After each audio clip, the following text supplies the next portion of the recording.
इस वीडियो में है कक्षा 9वीं का विषय गणित से पाठ 1 जिसका नाम है संख्या पद्धति। संख्या पद्धति का ये भाग 6 है। इस भाग में करेंगे एक्सरसाइज 1.5। एक्सरसाइज 1.5 में कुल 5 क्वेश्चन हैं। सभी के सभी क्वेश्चंस को बिल्कुल डिटेल में इसी वीडियो में सोल्व किया जाएगा। पाठ 1 संख्या पद्धति के जो भी अन्य भाग हैं इन सभी को भी देख लेना है। सभी के लिंक आपको नीचे डिस्क्रिप्शन बॉक्स में दिए गए हैं। एक्सरसाइज 1.5 को शुरू करते हैं अगले पेज से। एक्सरसाइज 1.5 का सबसे पहला क्वेश्चन हमारे सामने है। इसमें दिया है बताइए नीचे दी गई संख्याओं में कौन कौन परिमेय हैं और कौन कौन अपरिमेय हैं। यहाँ पर जो भी हमें ये संख्याएं दी गई हैं इनमें से हमें बताना है कौन सी परिमेय है और कौन सी अपरिमेय है। परिमेय संख्याएं वो होती हैं जिनको p/q के रूप में लिखा जा सकता है और अपरिमेय संख्याओं को p/q के रूप में नहीं लिखा जा सकता। सो फर्स्ट पार्ट में हमें दिया है 2 घटा √5। 2 एक परिमेय संख्या होती है और √5 रूट के अंदर अभाज्य संख्या एक अपरिमेय संख्या होती है। परिमेय संख्या में से अपरिमेय संख्या को अगर हम घटाएंगे तो हमें मिलेगी अपरिमेय संख्या, यानी पहले पार्ट में जो हमारी ये संख्या है ये हो जाएगी अपरिमेय। तो यहाँ पर लिख देता हूँ अपरिमेय संख्या। पहले पार्ट में जो हमें ये संख्या दी गई है इसका उत्तर हो गया ये। आते हैं दूसरे पार्ट पर। इसमें हमें दिया है 3 जमा में √23 घटा में √23। सबसे पहले इस ब्रैकेट को हटाकर हल करेंगे। यहाँ पर हमारा 3 ऐसा का ऐसा जमा का निशान लगाएंगे, √23 आ जाएगा, इसके बाद घटा का √23 आ जाएगा। आप यहाँ पर देख सकते हो जमा का √23 घटा का √23। √23 में से √23 को घटा देंगे तो यहाँ पर कुछ भी नहीं बचेगा, 0 हो जाएगा। ये वाली संख्या बचेगी सिर्फ हमारी 3। उत्तर हमारा आएगा यहाँ पर इसको हल करने पर 3 को p/q के रूप में लिखा जा सकता है। देखो मैंने 3 लिखा, बटे में लगा दिया 1। किसी भी संख्या के नीचे हम 1 अपनी तरफ से रख सकते हैं। तो ये हमारी क्या हो जाएगी, परिमेय संख्या। सो इसका उत्तर लिख देता हूँ यहाँ पर परिमेय संख्या। दूसरे वाले भाग में जो हमें 3 जमा √23 घटा √23 दिया गया है ये हमारी परिमेय संख्या है। आते हैं तीसरे वाले भाग पर। इसमें दिया है 2√7 बटे में 7√7। सबसे पहले इसको हल करेंगे। देखो हल करना बिल्कुल आसान है। यहाँ पर करता हूँ इसके सामने। ये हमारा 2√7 ऐसा का ऐसा और नीचे भी यहाँ पर 7√7 लिख लेते हैं एक बार। यहाँ पर 7 आएगा। देखो ऊपर भी √7 है, नीचे भी √7 है, यानी √7 से √7 मैं कैंसिल कर दूंगा तो बचेगा मेरे सामने 2/7 p/q के रूप में है। तो ये वाली संख्या हमारी क्या हो जाएगी, परिमेय। तो इसका उत्तर यहाँ पर लिख देता हूँ। तीसरी जो हमें संख्या दी है ये हो जाएगी हमारी परिमेय संख्या। चौथे वाली संख्या को देखते हैं। इसमें दिया है 1/√2। 1 हमारी परिमेय संख्या होती है। अगर हम 1 को भाग करेंगे √2 यानी कि अपरिमेय संख्या से, रूट के अंदर अभाज्य संख्या है, ऊपर परिमेय संख्या नीचे अपरिमेय संख्या, 1 को यहाँ पर भाग किया जाता है अपरिमेय संख्या से, तो उत्तर क्या होगा हमारा, अपरिमेय संख्या। रूट के अंदर कोई भी अभाज्य संख्या है तो वो अपरिमेय होगी। तो इसका उत्तर हो जाएगा, यहाँ पर लिख देता हूँ अपरिमेय संख्या। चौथे वाले भाग का उत्तर हो गया ये। अब आते हैं पांचवी संख्या 2 पाई पर। आपको बताया गया था पाई क्या होती है, एक अपरिमेय संख्या। अगर परिमेय संख्या गुना में अपरिमेय संख्या हो तो रिजल्ट में हमें मिलती है अपरिमेय संख्या, यानी कि 2 पाई ये हो जाएगी हमारी अपरिमेय संख्या। यहाँ पर लिख देता हूँ उत्तर 2 पाई ये हो जाएगी हमारी अपरिमेय संख्या। बिल्कुल आसान है। परिमेय संख्या वो होंगी जिन्हें p/q के रूप में हम लिख सकते हैं, और अपरिमेय संख्या एक तो पाई होता है या फिर रूट के अंदर कोई भी अभाज्य संख्या अगर हमें दी गई है तो वो भी अपरिमेय संख्या होगी। क्वेश्चन नंबर 1 की सभी संख्याओं को हमने यहाँ पर बता दिया है कौन सी परिमेय है और कौन सी अपरिमेय है। क्वेश्चन नंबर 1 हो गया कंप्लीट। अब क्वेश्चन नंबर 2 को देखते हैं नेक्स्ट पेज पर।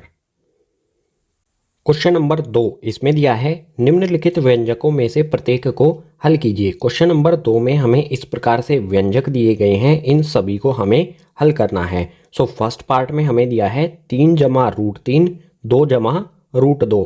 इसको किस प्रकार से हल करेंगे, क्या ये किसी फॉर्मूले के रूप में है, कोई फॉर्मूला इस पे लगाया जा सकता है, बिल्कुल नहीं। तो कैसे हल करना है, सबसे पहले इसको यहाँ पर मैं लिख लेता हूँ 3 जमा में √3 ब्रैकेट लगा देता हूँ। उसके बाद इससे आगे 2 जमा में √2 ऐसा का ऐसे मैंने यहाँ पर लिख लिया। अब देखो हल करना बिल्कुल आसान है। पहले वाले ब्रैकेट की पहली संख्या लेंगे, इस संख्या को मैं दूसरे वाले ब्रैकेट के पहली संख्या और दूसरी संख्या से गुना करूँगा। 3 को पहले मैं 2 से गुना करूँगा, सो यहाँ पर लिखते हैं, इसे हल करते हैं। 3 को 2 से गुना करूँगा तो हो जाएगा 3 दूनी 6। इसके बाद इसी 3 को दूसरे वाले ब्रैकेट की दूसरी संख्या यानी कि √2 से गुना करूँगा। 3 को √2 से गुना करूँगा तो ये प्राप्त होगा मुझे 3√2। इसके बाद मैंने 3 को इन दोनों संख्याओं से गुना कर दिया है। अब √3 को इस 2 से गुना करूँगा। √3 को 2 से गुना करूँगा तो मुझे प्राप्त होगा 2√3 और इसके बाद √3 को इस √2 से गुना करूँगा। दोनों संख्याएं रूट के अंदर हैं तो 3 को 2 से गुना कर देंगे। √3 को 2 से गुना करेंगे तो 3 दूनी 6, ये हमें रूट के अंदर ही प्राप्त होगा। बिल्कुल आसान है। पहले इस 3 को इन दोनों संख्याओं से गुना कर दिया हमने तो हमें ये मिल गया। उसके बाद √3 को इन दोनों संख्याओं से गुना कर दिया तो हमें ये मिल गया। यही हो जाएगा हमारे फर्स्ट वाले इस व्यंजक का हल। यही हो जाएगा फर्स्ट वाले पार्ट का उत्तर। आते हैं सेकंड पार्ट पर। इसमें दिया है 3 जमा √3, 3 घटा √3। क्या किसी ये फॉर्मूले के रूप में है? बिल्कुल ये फॉर्मूले के रूप में है। कौन से फॉर्मूले के? a जमा में b और a घटा में b। इस फॉर्मूले के रूप में आपको ये दिखाई दे रहा है। इसका फॉर्मूला क्या होता है? a का वर्ग घटा में b का वर्ग। इसे हम स्क्वायर भी कह सकते हैं, a का स्क्वायर घटा में b का स्क्वायर। यहाँ पर आप देख सकते हो 3 जमा में √3, 3 घटा में √3, a जमा में b, a घटा में b। इस रूप में ये हमें व्यंजक दिया गया है। इसमें हमारा a हो जाएगा 3 और b हो जाएगा √3। तो यहाँ पर मैं लिख सकता हूँ a बराबर में 3 और b बराबर में √3।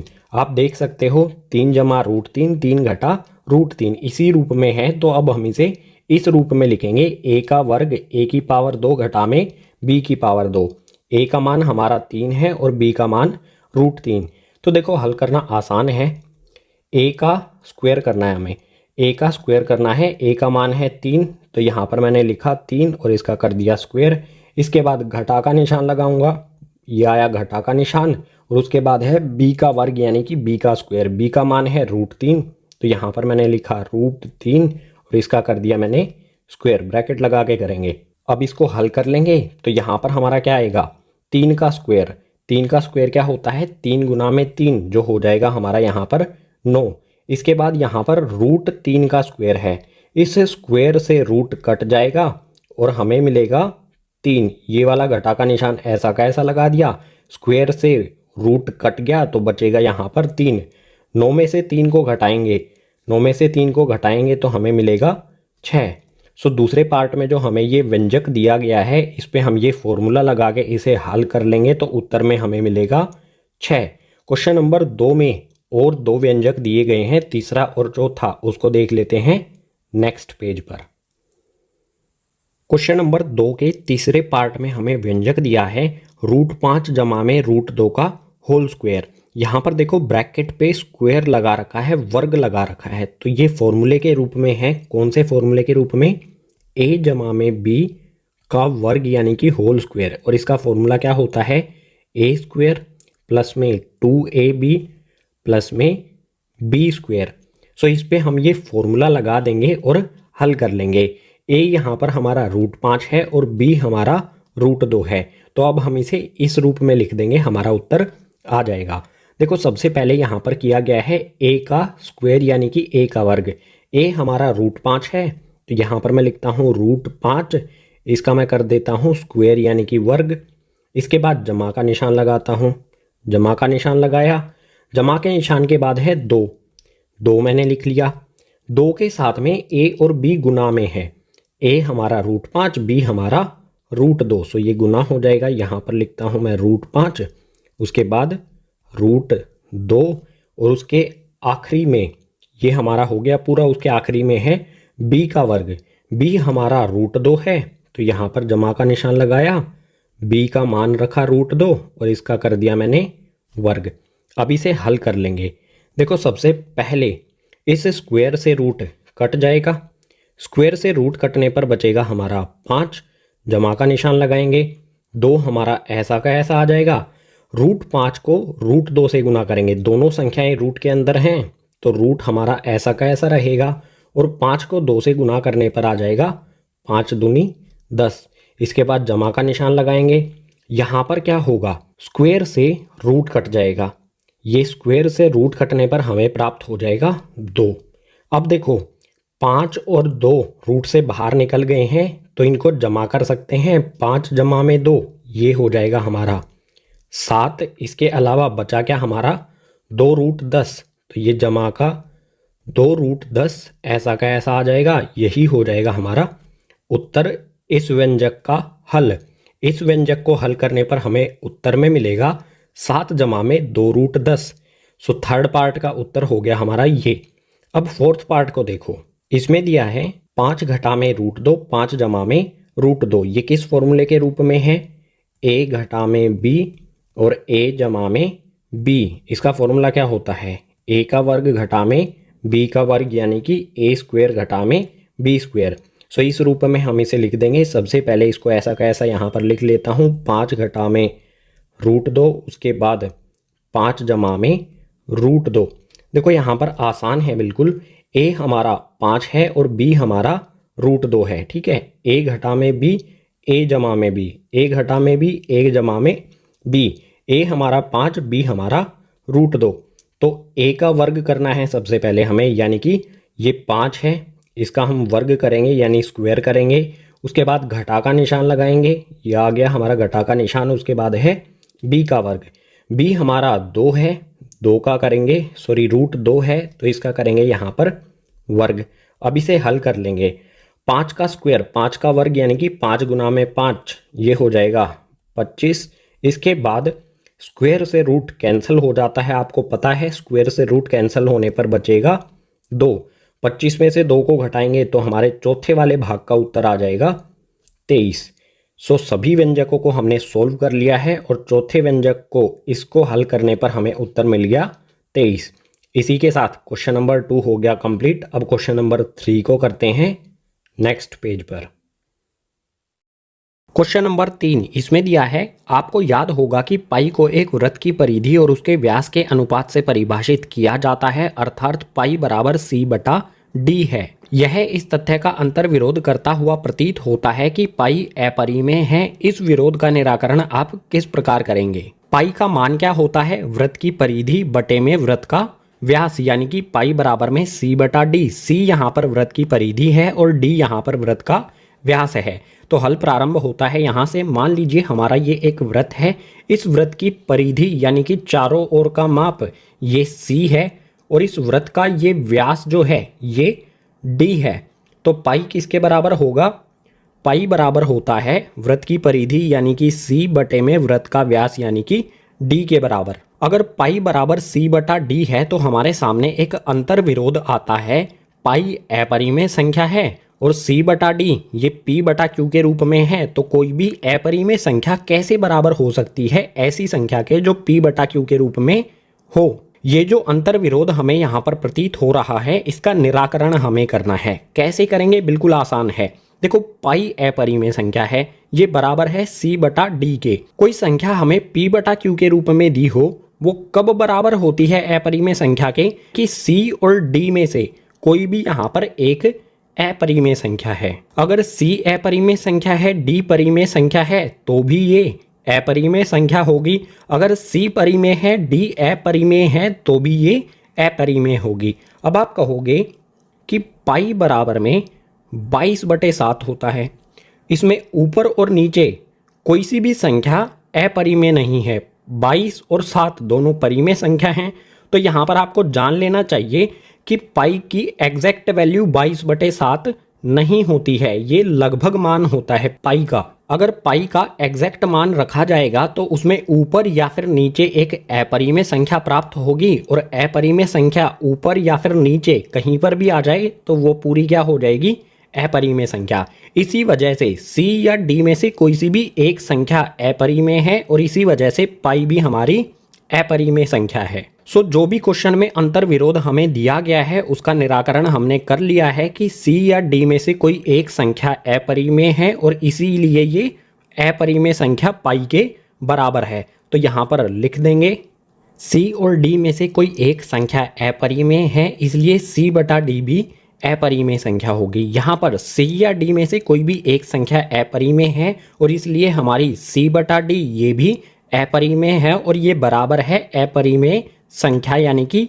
पाई के। मैंने आपको ये पहले ही बता दिया है कि 22/7 ऊपर भी यहाँ पर परिमेय और नीचे भी परिमेय, ये पाई का एग्जैक्ट मान नहीं होता है। यहाँ पर ऊपर और नीचे दोनों परिमेय संख्या हैं क्योंकि ये पाई का लगभग मान है। पाई के एग्जैक्ट मान में ऊपर या फिर नीचे एक अपरिमेय संख्या होगी। तो क्वेश्चन नंबर 3 हो गया यहाँ पर हमारा कंप्लीट। अब क्वेश्चन नंबर 4 को देखते हैं, करते हैं नेक्स्ट पेज पर।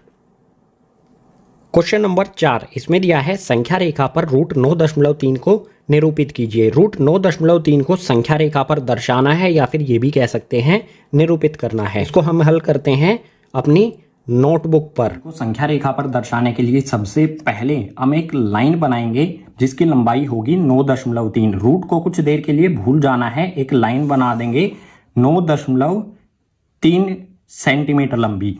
ये हमने 9.3 सेंटीमीटर की एक लाइन बना दी है, इसको नाम दे देते हैं। ये हमारा बिंदु ए और बी, ए से बी तक 9.3 सेंटीमीटर की है। इसके नेक्स्ट पॉइंट में क्या करेंगे, जो हमारी ये ए बी लाइन है इसको हम बढ़ाएंगे 1 सेंटीमीटर।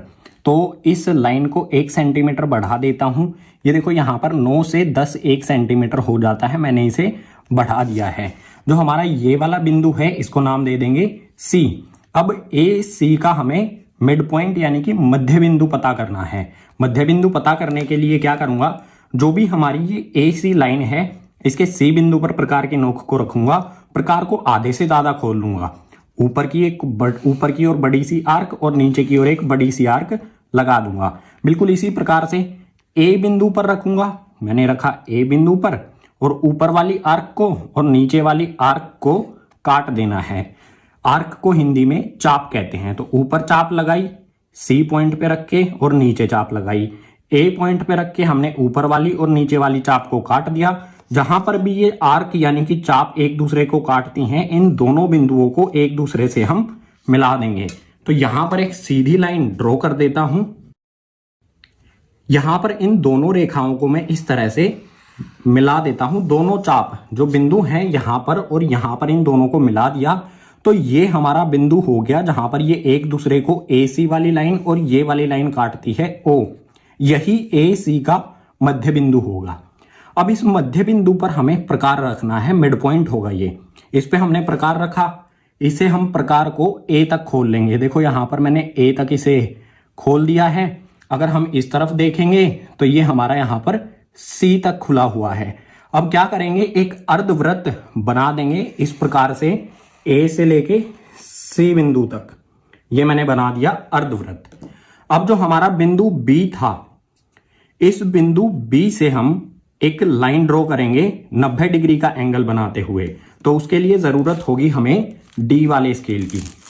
ये हमारा बी बिंदु है, यहां पर मैं 90 डिग्री का एंगल बनाऊंगा। तो ये मैंने डी वाला स्केल रखा, 90 डिग्री के एंगल का निशान लगाया और इस 90 डिग्री का जो एंगल बनेगा, इस लाइन को मुझे सिर्फ इस बड़ी वाली चाप तक बढ़ाना है, पूरा ऊपर तक नहीं करना है। तो यहां पर बी से 90 के पॉइंट को मैंने यहां पर मिला लिया है, ये वाला 90 का पॉइंट, और इसे इस तरह से आगे बढ़ा दूंगा सिर्फ यहां तक। जहां पर ये बड़ी वाली चाप है सिर्फ यहां तक मैं इसे बढ़ाऊंगा। इस बिंदु को नाम दे देते हैं कुछ भी हमारा, चलो इसे नाम दे देते हैं एम। इसके बाद जो हमारी ये ए सी लाइन है इसको आगे की तरफ बढ़ा देंगे। इसे हम आगे की तरफ बढ़ा देंगे, कोई इसमें हमें वो नहीं करना है कि कितना बढ़ाना है, जितना बढ़ा सकते हैं उतना हमने इसे आगे बढ़ा दिया है। अब क्या करूंगा, बी बिंदु पर मैं प्रकार को रखूंगा। ये मैंने बी बिंदु पर रखा और इसे खोल लूंगा मैं एम बिंदु तक, जहां पर भी ये इस आर्क को टच करता है। और इसके बाद इस तरह से एक आर्क लगा दूंगा जो कि इस लाइन को यहां पर टच करेगी। इस पॉइंट को नाम दे देते हैं पॉइंट ई। अब जो हमारी बी ई लाइन बनेगी, इस बिंदु से इस बिंदु तक जो लाइन है वो है हमारी √9.3। तो यहां पर लिख देता हूं बी ई बराबर में √9.3।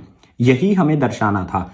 बी ई ये भी √9.3 है और बी एम ये वाली लाइन भी हमारी √9.3 है। ये दोनों बराबर हैं, BE बराबर BM।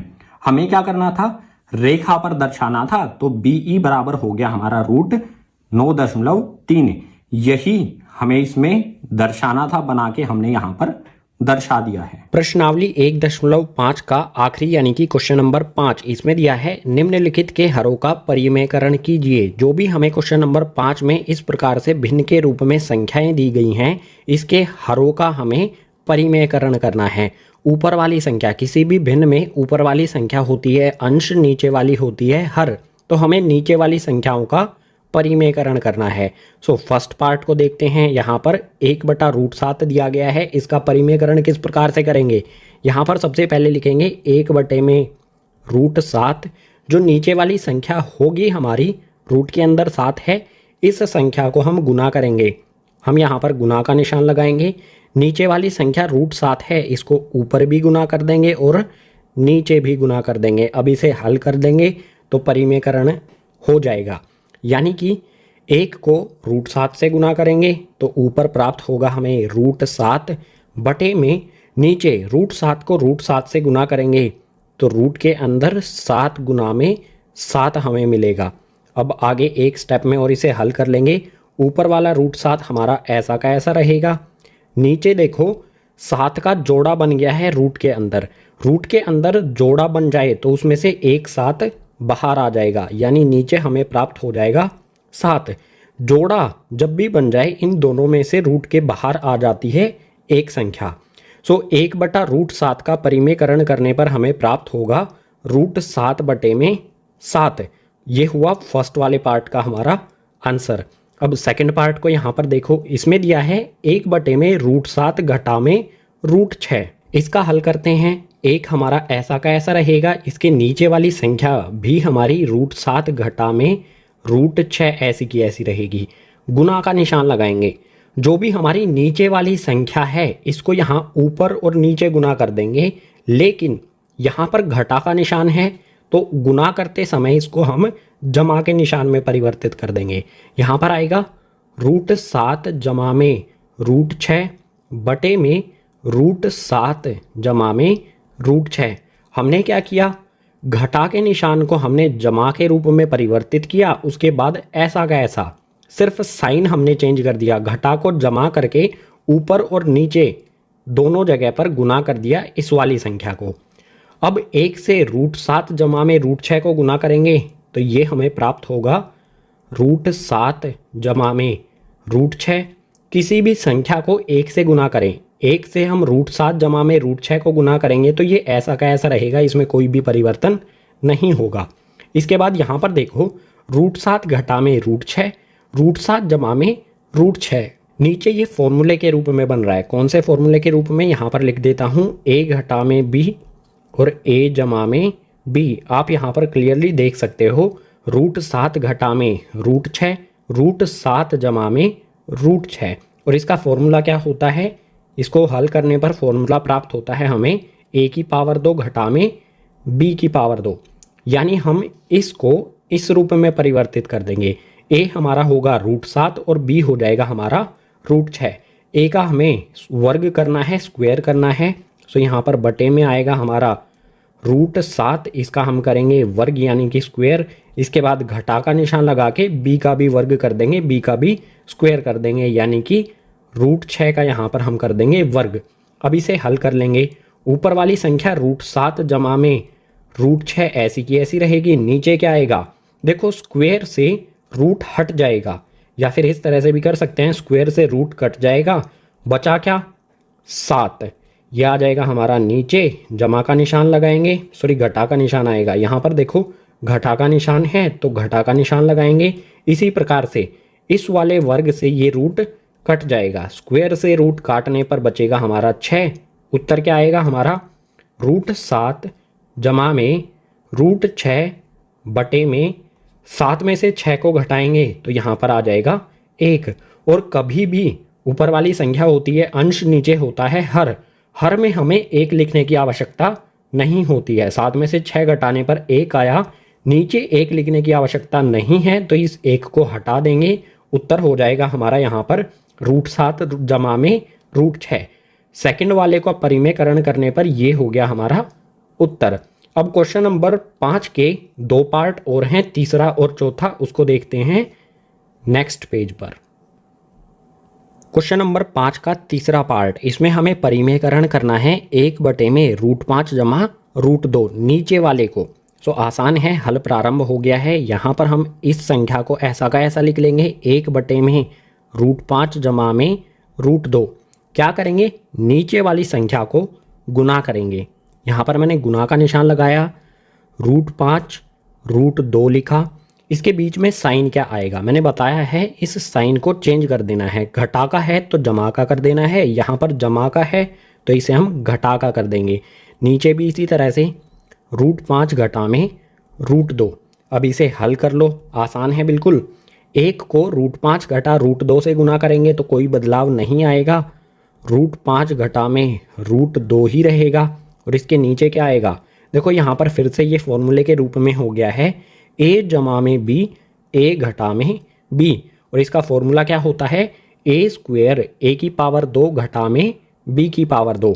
a हमारा √5, b हमारा √2।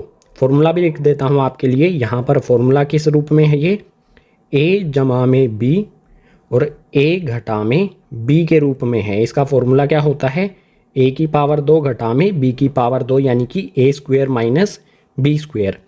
सो इस रूप में हमें लिखना है। a हमारा √5 है तो यहाँ पर लिखा मैंने √5, इसका करेंगे वर्ग यानी कि स्क्वायर, घटा का निशान लगाएंगे। b हमारा √2 है तो यहाँ पर मैंने लिखा √2, इसका भी स्क्वायर करेंगे यानी कि वर्ग। अब इसे हल कर लेंगे, आसान है हल करना। ऊपर वाली संख्या हमारी ऐसी की ऐसी रहेगी, √5 घटा में √2, और यहाँ पर इस वर्ग से रूट कैंसिल हो जाएगा, बचेगा क्या हमारा रूट कैंसिल हो गया ना, इस वर्ग से √5 कैंसिल हो गया तो आ जाएगा 5। उसके बाद घटा का निशान ऐसा का ऐसा रहेगा और यहाँ पर भी वर्ग से रूट कैंसिल हो जाएगा तो बचेगा हमारा 2। उत्तर क्या होगा हमारा, √5 घटा में √2 बटे में 5 में से 2 को घटाएंगे तो आ जाएगा 3। सो तीसरे पार्ट में जो हमें ये संख्या दी गई है, इसका परिमेयकरण करने पर हमें प्राप्त होगा √5 घटा में √2 बटे में 3। अब आ जाते हैं चौथे यानी कि आखिरी भाग पर। इसमें हमें संख्या दी है 1/√7 घटा में 2। इसको भी हल कर लेते हैं, इसका भी परिमेयकरण कर देते हैं। तो यहाँ पर मैंने इस संख्या को ऐसा का ऐसा लिख लिया, 1/√7 घटा में 2, गुना का निशान लगाऊंगा। यहाँ पर आएगा √7 जमा में 2 बटे में √7 जमा में 2। हमने क्या किया, घटा का निशान है तो जमा का करके ऊपर और नीचे इसी नीचे वाली संख्या को यहाँ पर गुना कर दिया। अब हल कर लो, 1 से हम गुना करेंगे √7 जमा 2 को तो ये हमारा √7 जमा 2 ही रहेगा। नीचे वाली संख्या आप देखो, a घटा में b, a जमा में b, इस फॉर्मूले के रूप में बन गया है। a घटा में b, a जमा में b किसके बराबर होता है, a का वर्ग घटा में b का वर्ग या फिर a² माइनस b² के, जहाँ पर a हमारा √7 है और b है 2। सो यहाँ पर √7 लिखा, इसका वर्ग करेंगे, घटा का निशान 2 लिखा और 2 का भी वर्ग करेंगे। अब इसे हल कर लो, √7 जमा में 2 हमारा ऊपर ऐसा का ऐसा, नीचे वाली संख्या यहाँ पर √7 का वर्ग किया है, इस स्क्वायर से ये रूट कैंसिल हो जाएगा, कट जाएगा, बचेगा 7। घटा का निशान लगाएंगे, 2 का वर्ग 2 की पावर 2 यानी कि 2 गुना में 2, ये हो जाएगा 4। उत्तर क्या आएगा हमारा, √7 जमा में 2 बटे में 7 में से 4 को घटाएंगे तो 3। सो चौथे पार्ट में जो हमें ये संख्या दी गई है, इसका परिमेयकरण करने पर हमें उत्तर में प्राप्त होगा √7 जमा में 2 बटे में 3। इसी उत्तर के साथ क्वेश्चन नंबर 5 हो जाता है हमारा यहीं पर कंप्लीट।